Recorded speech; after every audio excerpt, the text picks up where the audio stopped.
हम सब अपनी रोजमर्रा की जिंदगी में बहुत से काम करते हैं, जिनमें से कुछ काम हम सही करते हैं तो कुछ गलत होते हैं, लेकिन हमें उनके बारे में पता ही नहीं चलता। ज्यादा से ज्यादा टूथपेस्ट इस्तेमाल करना और खाने के बाद तुरंत पानी पी लेना, कानों को कॉटन स्वैब और क्यू टिप से साफ करना और तो और फेस को जोर जोर से रगड़ के साफ करना, ये सभी चीजें गलत और हानिकारक होती हैं। ऐसी ही बहुत सी कॉमन मिस्टेक्स के बारे में आज हम इस वीडियो में बात करेंगे, तो जानने के लिए वीडियो के एंड तक बने रहिएगा। तो चलिए शुरू करते हैं। Mistake number 10, sleeping just after having food. दोस्तों, आप में से बहुत से लोग खाना खाने के तुरंत बाद लेट जाते हैं और सो जाते हैं। आज के वक्त में लोगों को जितना सोने के लिए कहा जाए उनके लिए उतना भी कम होता है, लेकिन क्या आप जानते हैं, खाना खाने के तुरंत बाद सोने से आपकी बॉडी पर बहुत बुरा असर पड़ता है। दरअसल जब आप खाना खाने के तुरंत बाद सोते हैं तो इससे खाना पेट में जाने के बजाय फूड पाइप में ही रह जाता है, जिस वजह से खाना डाइजेस्ट नहीं हो पाता है और कैलोरीज बर्न होने की जगह बॉडी में फैट बनने लगता है। इसके अलावा चेस्ट में जलन, हार्ट बर्न, पेट में दर्द और सोने में भी परेशानी होने लगती है। और जब आप ठीक से सो नहीं पाते हैं तो आप पूरा दिन कमजोर और आलस महसूस करते हैं। इसीलिए आइडियली आप लोगों को सोने के लगभग 2 घंटे पहले ही खाना खा लेना चाहिए और तो और खाना खाने के बाद आपको थोड़ा घूम भी लेना चाहिए, जिससे खाना जल्दी डाइजेस्ट हो पाए। Mistake number 9, sharing makeup brushes and razors. Sharing is caring वाला कोट तो आप लोगों ने बहुत बार सुना होगा, लेकिन हर चीज को शेयर करना आपके लिए बहुत नुकसानदायक साबित हो सकता है। जैसे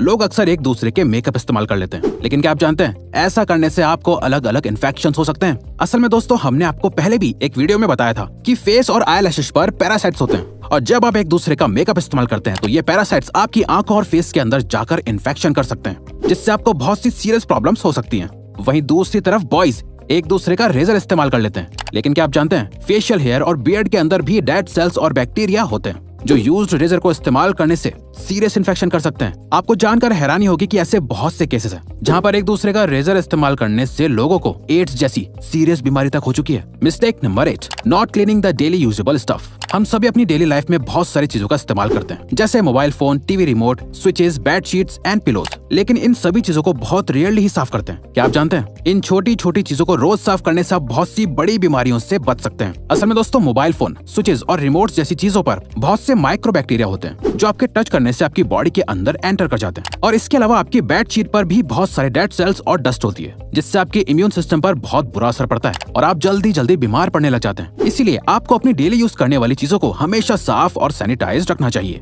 mistake number 7, covering your mouth with your hand while sneezing and coughing. आपने अक्सर लोगों को कहते हुए सुना होगा कि खांसते और छींकते वक्त हमेशा अपने फेस को ढक लेना चाहिए, लेकिन क्या आपको फेस को सही ढंग से ढकने का तरीका पता है? दोस्तों, आपको कभी भी खांसते और छींकते वक्त अपने हाथों से फेस को कवर नहीं करना चाहिए। असल में दोस्तों, जब आप खांसते या छींकते हैं तो बहुत से जर्म्स आपकी बॉडी से बाहर निकल जाते हैं और जब आप इस दौरान फेस को हाथों से कवर कर लेते हैं तो वो हार्मफुल जर्म्स आपके हाथों पर आ जाते हैं, तो जाने अनजाने में वो जर्म्स आपके हाथों से वापस आपके शरीर में एंटर कर जाते हैं। इसीलिए दोस्तों, आपको हमेशा खांसते और छींकते वक्त हाथों की जगह एक साफ टिश्यू पेपर का इस्तेमाल करना चाहिए, जिससे आप तुरंत डिस्पोज कर सकें। एक बार इस्तेमाल करे हुए टिश्यू को भी आपको बार बार इस्तेमाल नहीं करना चाहिए। मिस्टेक नंबर 6, आज के मॉडर्न जमाने में बड़े नेल्स रखना और उन पर आर्ट करवाना फैशन बन गया है। इसके साथ साथ ही कुछ लोग ऐसे भी होते हैं जो अपने नेल्स को दांतों से चबा लेते हैं, लेकिन दोस्तों, क्या आप जानते हैं, नेल्स को काटने के बाद जितना इम्पोर्टेंट हाथों को धोना होता है, उतना ही इम्पोर्टेंट नेल्स को ट्रिम करना भी होता है। असल में दोस्तों, नेल्स में एक गुलाबी हिस्सा होता है जिसमें बहुत सी नर्व्स होती हैं और साथ ही ये नर्व्स बहुत सेंसिटिव होती हैं और जब ये नर्व किसी हार्ड सरफेस के टच में आती हैं तो बहुत ज्यादा पेन और ब्लीडिंग हो सकती है। इसीलिए नेल्स को काटने के बाद ट्रिम करना बहुत इंपॉर्टेंट होता है। तो दोस्तों, अगली बार अपने नेल्स को काटने के बाद ट्रिम करना ना भूलें। Mistake number 5, drinking water just after having food. आजकल लोग खाना कम खाते हैं और पानी ज्यादा पीते हैं, लेकिन क्या आपको पता है, ऐसा करना आपके इम्यून और डाइजेस्टिव सिस्टम के लिए बहुत खतरनाक हो सकता है। चलिए हम आपको बताते हैं। असल में खाना खाने के तुरंत बाद पानी पीने से डाइजेस्टिव सिस्टम पर बहुत बुरा असर पड़ता है। दरअसल जब आप खाना खाते हैं तो उसके तुरंत बाद ही आपके पेट में हाइड्रोक्लोराइड एसिड और इसके ही जैसे दूसरे एसिड्स बनने लगते हैं जो फूड को डाइजेस्ट करने में मदद करते हैं। और जब आप इस दौरान पानी पी लेते हैं तो इन एसिड्स में पानी मिल जाता है, जिससे एसिड्स की इंटेंसिटी कम हो जाती है और खाना पूरी तरह से डाइजेस्ट नहीं हो पाता है, जिससे अल्टीमेटली पूरा डाइजेस्टिव सिस्टम बिगड़ जाता है। इसीलिए आपको खाना खाने के बाद पानी नहीं पीना चाहिए, लेकिन अगर आप चाहें तो खाना खाने के बाद 1 या 2 घूंट पानी पी सकते हैं, पर उससे ज्यादा पानी खतरनाक हो सकता है। Mistake number 4, neglecting intimate hygiene. बात जब पर्सनल और इंटीमेट हाइजीन की आती है तो मेल और फीमेल दोनों ही इसे इतनी इंपॉर्टेंस नहीं देते हैं जितनी वो अपने बाकी बॉडी पार्ट्स को देते हैं। दोस्तों,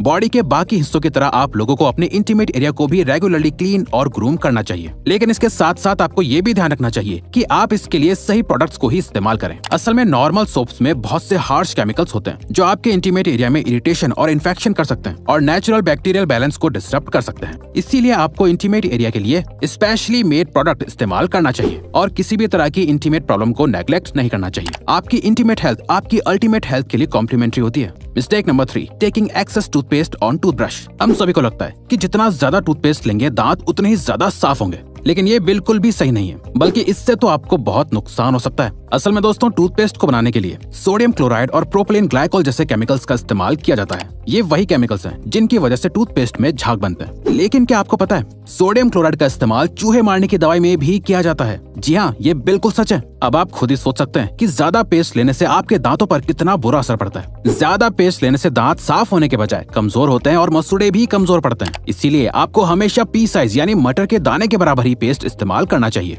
इसके अलावा आपको दिन में 2 बार ब्रश करना चाहिए, एक बार सुबह और एक बार रात को खाना खाने के बाद, ताकि आपके मुंह की सफाई पूरी तरह से मेंटेन रहे। Mistake number 2, using cotton swabs, Q tips to clean the inside of your ears. कान को साफ करने के लिए कॉटन स्वॉप्स और क्यू-टिप्स जैसे टूल्स का इस्तेमाल बहुत आम सी बात है, लेकिन क्या आपको पता है इन चीजों का इस्तेमाल आपके कान के लिए बहुत खतरनाक साबित हो सकता है। कान हमारे 5 सेंस ऑर्गन्स में से एक ऑर्गन होता है जो बॉडी का बहुत ही नाजुक हिस्सा होता है। दरअसल दोस्तों, कान की इनर कैविटी बहुत ही नाजुक होती है जो कॉटन स्वॉप्स और क्यू-टिप्स जैसी शार्प चीजों से डैमेज हो सकती है। इसके अलावा क्यू-टिप्स असल में वैक्स को कान के अंदर और ज्यादा पुश कर देती है, जिससे अल्टीमेटली ईयर ड्रम के डैमेज होने के चांसेस बढ़ जाते हैं और आप अपनी सुनने की शक्ति खो सकते हैं। इसीलिए अगर आप अपने कान को साफ करना भी चाहते हैं तो इन टूल से आपको सिर्फ अपने कान के आउटर हिस्से को साफ करना चाहिए। कान के अंदर की डीप सफाई तो आपको किसी प्रोफेशनल डॉक्टर से ही करवानी चाहिए, या फिर अगर आप खुद भी अपना कान साफ करना चाहते हैं तो इससे पहले कान साफ करने के सारे इंस्ट्रक्शन समझ लें ताकि आपको कोई नुकसान ना पहुंचे। Mistake number 1, cleaning face in the wrong way. दोस्तों, हर काम को करने का एक तरीका होता है, चाहे वो अच्छी राइटिंग करना हो या फिर अपने चेहरे को साफ करना ही क्यों ना हो। तो दोस्तों, क्या आपको चेहरा साफ करने का सही तरीका पता है? चलिए हम आपको बताते हैं। आपको कभी भी अपने फेस को जोर से रगड़कर साफ नहीं करना चाहिए।